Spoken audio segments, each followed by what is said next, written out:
सत्संग जी बड़े प्रेम और सत्कार से कहना जी धन्य रंगकर जी। सत्संग जी दास विनती कर रहा है, दास से त्रुटि हो जाए तो अपने घर के बालक समझकर क्षमा करिएगा। सत्संग जी, सत्संग जी, सावन के इस आखिरी सोमवार पर 3 काम करने से हर सुहागन को यह कार्य करने से मनोकामना पूर्ण होती है। सावन मात्र एक ऐसा महीना जिसमें हर कोई सेवा सुमिरन सत्संग तो करता ही है, मगर जो लोग नहीं जाते सेवा सुमिरन करने, वो घर ही सावन मास जो कि भक्तों के लिए सिर्फ महीना नहीं, एक आध्यात्मिक यात्रा है, खासकर महिलाओं के लिए। हर सुहागन हर सोमवार व्रत करती है, शिवलिंग पर जल चढ़ाती है, बेलपत्र अर्पित करती है और मनोकामनाएं मांगती है। लेकिन क्या सावन के अंतिम सोमवार का विशेष रहस्य जानेंगे? क्या वाकई 3 ऐसे कार्य हैं जो हर कोई सुहागन इस दिन करे तो उसे हर मनोकामना मिल सकता है? या फिर ये सिर्फ एक लोक कथा है? आज पढ़ेंगे एक ऐसे जो कि सच्ची घटना पर आधारित रहस्यमयी कहानी जो आपको झकझोर देगी।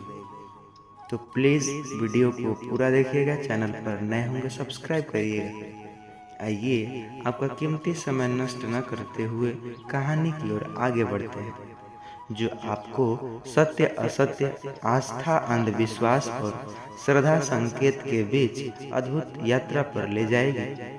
तो आइए, रमा देवी बिहार के एक छोटे से गांव सहसराम की रहने वाली थी। पति नवीन सरकारी स्कूल के मास्टर थे और एक बेटा था प्रभाकर जो 14 साल का था। रमा के जीवन में सब कुछ ठीक चल रहा था, लेकिन तभी आया एक भयंकर तूफान, एक हादसा जिसने सब कुछ छीन लिया। नवीन स्कूल से लौटते समय एक ट्रक एक्सीडेंट में मारे गए। गांव की औरतें कहने लगी, रमा का भाग्य फूट गया। सावन के महीने में विधवा हुई। पति की मौत के बाद रमा पूरी तरह टूट गई थी। वो खुद को शिव भक्त मानती और हर सावन व्रत रखती, लेकिन अब उसने व्रत छोड़ दिया। जब शिव ने ही छीन लिया उस सुहागन को, तो अब क्यों पूजा करूं? एक दिन सावन का अंतिम सोमवार आया। रात को उसने सपना देखा, शिव जी एक मंदिर में बैठे थे और 3 दीपक जला रहे हैं। शिव बोले, 3 दीपक 3 कार्य अगर तू कर ले तो तेरा भाग्य पलट जाएगा, क्योंकि अंतिम सोमवार पर सिर्फ व्रत नहीं, विश्वास की परीक्षा होती है। रमा की आंखें खुल गई, पसीने पसीने थी। पहला कार्य था जिसने क्रोध है, उसे क्षमा करो और शिव को जल अर्पित। रमा को याद आया, उसे देख अपने देवर से बहुत क्रोध था, क्योंकि उन्होंने संपत्ति बांटने में धोखा किया था। उसने जानकर सबके सामने कहा, भैया आप मुझे जो देना चाहें ठीक है, मैं अब कोई झगड़ा नहीं रखूंगी। और फिर शिव मंदिर गई और गंगाजल से अभिषेक किया। उसी दिन उसके बेटे प्रभाकर को पटना के एक स्कूल में स्कॉलरशिप मिलने की चिट्ठी आई। शिव जी के सपने में दूसरा आदेश था, किसी भूखी गाय को अपने हाथ से खिलाना। गांव की एक गाय जिसे लोग बिरजोरी कहते थे, घायल थी और कोई उसे हाथ नहीं लगाता था। रमा ने उसकी देखभाल की, उसे घी और गुड़ खिलाया। गाय की आंखों में आंसू बहने लगे। उस रात फिर सपना आया। शिव जी ने कहा, आज तूने सेवा में भक्ति की पहचान की और ये तुझे लक्ष्मी से जोड़ देगा। सत्संग जी, अगले दिन उसकी एक पुरानी एफडी जो बैंक में पड़ी थी पर 10 साल का इंटरेस्ट आया, 1,52,000 बैंक में खाते में जमा हो गए। तीसरा कार्य था, एक ऐसी स्त्री की मदद करो जिसकी शादी होने वाली है लेकिन आर्थिक संकट में है। गांव में गुड़िया नाम की लड़की जिसकी शादी तय थी लेकिन दहेज के कारण टूटने वाली थी। रमा ने अपनी चूड़िया, एक सोने की छोटी सी चैन और 5,000 रुपये देगे और बोले ये पागल हो गई है, खुद विधवा है और किसी की शादी करवा रही है। लेकिन शादी जो शिव जी के आदेश उन्होंने मन में गूंज रहे थे। गुड़िया की शादी हो गई और उसी शाम रमा को एक फोन आया। उस फोन में पटना से नवीन की कंपनी से खबर आई कि उसके bank debt, income tax return, insurance और कैजुअलिटी को मिलाकर 18 लाख का चेक स्वीकृत हुआ है और सरकार की नीति बदलती थी। विधवाओं को मासिक पेंशन मिलनी थी। रमा ने आकाश की ओर देखा और कहा, हे शिव, तूने मेरी परीक्षा ली और मैंने तुझे विश्वास दिया।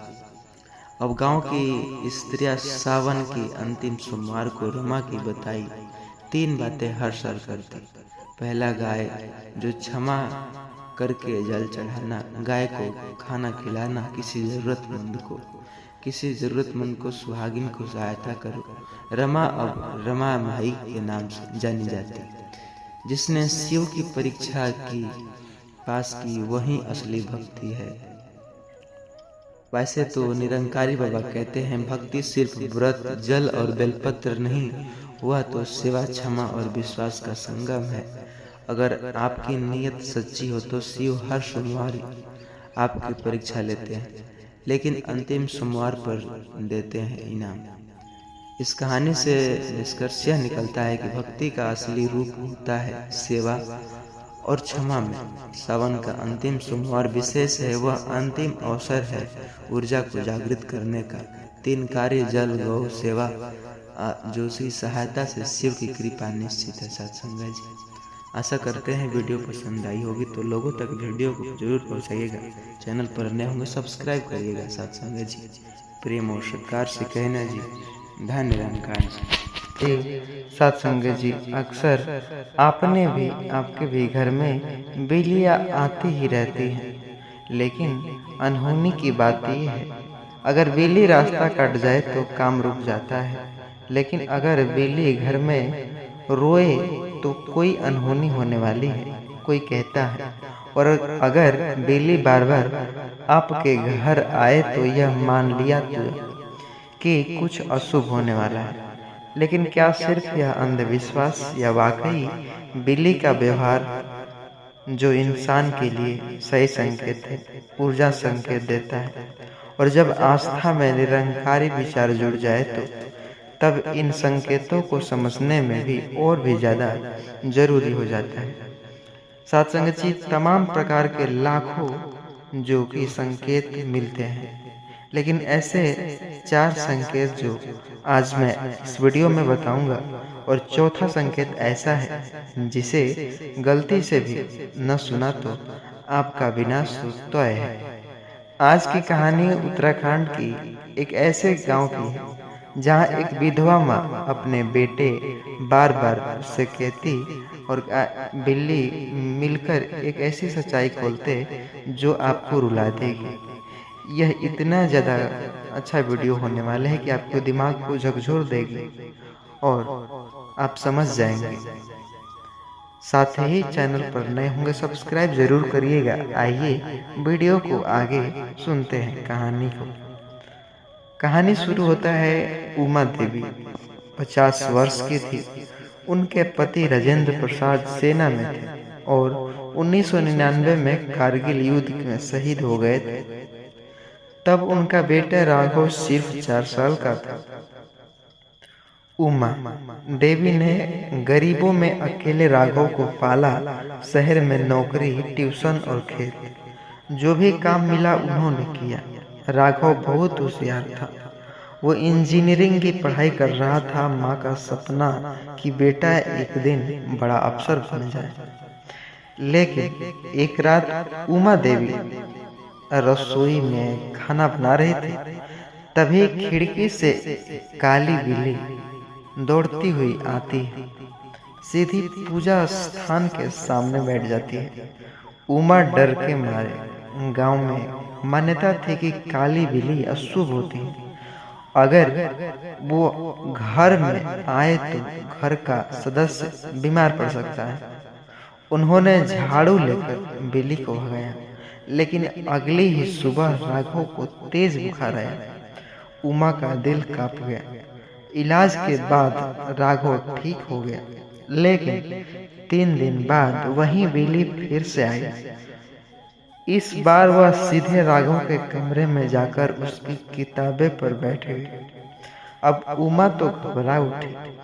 उन्होंने कहा कि गांव की बूढ़ी दादी से पूछते हैं तो जवाब मिलता है क्या?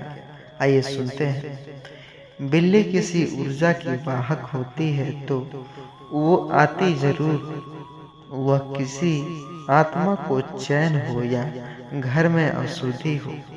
उमा डर के मारे पूरी रात मंत्र जप करने लगती है। किसी भगवान को लेकर के राघव ने मजाक उड़ाते हुए कहा, माँ ये सब बेकार, मैं एक इंजीनियर बनने वाला हूँ और आप है तो इस बिल्ली से डर रही हो। लेकिन माँ मातृ हृदय कुछ और कह रहा था। तीसरी बार जब बिल्ली आई और इस बार वह माँ की गोद में चढ़ बैठी, वो चुपचाप बैठी रही, मानो कुछ कहना चाहता हो। उसी रात राघव को दिल का दौरा पड़ा। हाँ, एक 21 साल के नौजवान को दिल का दौरा। डॉक्टर भी चौंका। उमा देवी ने तुरंत निरंकारी सत्संग पहुंचे।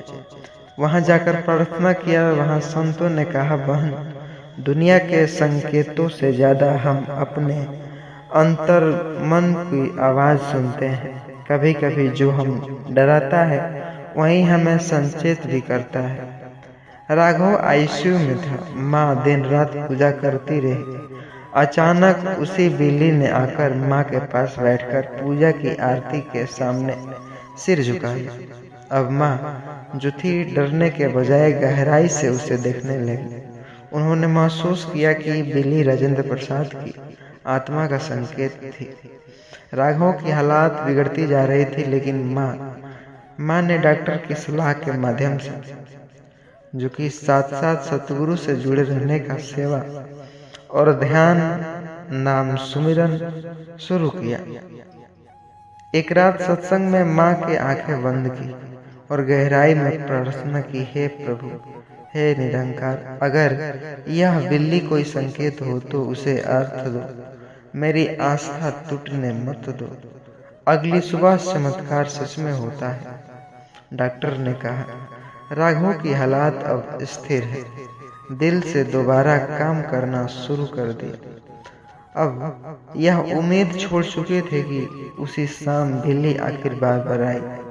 वह सीधा राघव के कमरे में गई, किसी उसकी तकिए के पास बैठी और फिर चुपचाप चली गई। 1 महीने बाद राघव फिर घर आया। वह पहले से बदल चुका था। उसने माँ से कहा, माँ, मैं आईसीयू में एक सपना देखा। एक फौजी मुझसे कह रहा था, बेटा, अब तू बड़ा बन गया है, माँ की सेवा करना। उमा की आंखों में आंसू बहने लगे। राघव अब रोज सुबह निरंकारी विचारों के साथ दिन की शुरुआत करता और अच्छी अच्छी गाड़ी और अच्छी सेवा करता उनकी। और माँ, अब मुझे डर नहीं, विश्वास है कि तो क्या बिल्ली अनहोनी का संकेत है? तो जवाब, या वह एक प्योर एनर्जी थी जो उमा देवी और राघव की चेतावनी देने आई थी। निरंकारी सत्संगों के विचार से प्राकृतिक में हर जीव, हर घटना, हर शोधानी में, जो हर ध्वनि में परमात्मा की चेतना होती है। अगर हम ध्यान से देखें तो संकट से पहले चेतावनी मिलती है, भय नहीं। विश्वास से जीना सीखो, हर संकेत को न करो मत, समझो और संभलो। सत्संग जी, आशा करते हैं यह जरा सा भी आपको पसंद आई होगी तो मित्रों के साथ शेयर जरूर करिएगा। सत्संग जी, प्रेम और सत्कार से कहना जी, धन निरंकार जी। रक्षाबंधन का त्योहार हर कोई मनाता है, चाहे वह निरंकारी हो या ना। लेकिन क्या पता उनको क्या सच में उनका भी नाश होगा जो रक्षाबंधन के दिन यह 5 गलतियां करते हैं, चाहे वह सतगुरु निरंकारी सत्संग करता हो या न करता हो। रक्षाबंधन एक ऐसा पवित्र बंधन है, वह ऐसा पर्व है जहाँ बहनें अपने भाइयों की कलाई पर रक्षा सूत्र बांधती है और बदले में भाई जीवन भर उनकी रक्षा का वचन देते हैं। लेकिन 2025 में रक्षाबंधन की तारीख ने एक बड़ी उलझन में कर दी। 9 अगस्त या 10 अगस्त? क्या 9 अगस्त को भद्रा काल है? और अगर भद्रा काल में राखी बांधी जाए तो क्या होगा? अनर्थ होगा या नहीं? लोगों में दुविधा फैल गई। सोशल मीडिया पर अफवाहें तैरने लगी। भद्रा में राखी बांधे तो भाई की उम्र घटेगी, भाई की मौत भी हो सकती है। यह काल चक्र का दोष है, बर्बादी तय है। लेकिन इन बातों के पीछे कितनी सच्चाई है? क्या सच में 9 अगस्त को राखी बांधना विनाश का कारण बन सकता है? आइए सुनते हैं एक सच्ची घटना जिसने एक उत्तर प्रदेश के पिछले 2024 में घटना किया था और उसके साथ क्या हुआ। एक बहन ने राखी बांधी, अनहोनी हुआ और क्या हुआ ऐसा चमत्कार जो विज्ञान से भी परे थे। तो साथ संगे जी प्लीज़ चैनल पर नए होंगे सब्सक्राइब करिएगा और इस वीडियो को मुझे नहीं लगता है आप छोड़कर जाने वाले हैं, तो प्लीज़ वीडियो को पूरा अवश्य देखिएगा। साथ संगे जी आइए आपका कीमती समय नष्ट न करते हुए कहानी की ओर बढ़ते हैं। साथ संगे जी हर कोई अनहोनी, विनाश, सब कुछ से जो बचना चाहता है, लेकिन कोई माने तो उसका निष्कर्ष नहीं खोजना चाहता। आइए इस कहानी में निष्कर्ष भी मिलेगा। साथ संगत जी, किरण एक ऐसा छोटे से गांव रजनपुर की रहने वाली। उसका भाई था अजय, सेना में था। पिछले 2 सालों से सीमा पर तैनात था। रक्षाबंधन की दिन ही अजय की छुट्टी लगती थी। वह अपनी बहन से राखी बंधवाने तो आता, लेकिन इस बार हालात अलग थे। 2024 में राखी की तारीख को लेकर उनमें भी असमंजस थी। उन्हें भी 9 अगस्त को रक्षाबंधन था, लेकिन लोगों में डर था कि उस दिन भद्रा काल है, यानी 2024 में एक दिन पहले यानी कि भद्रा था।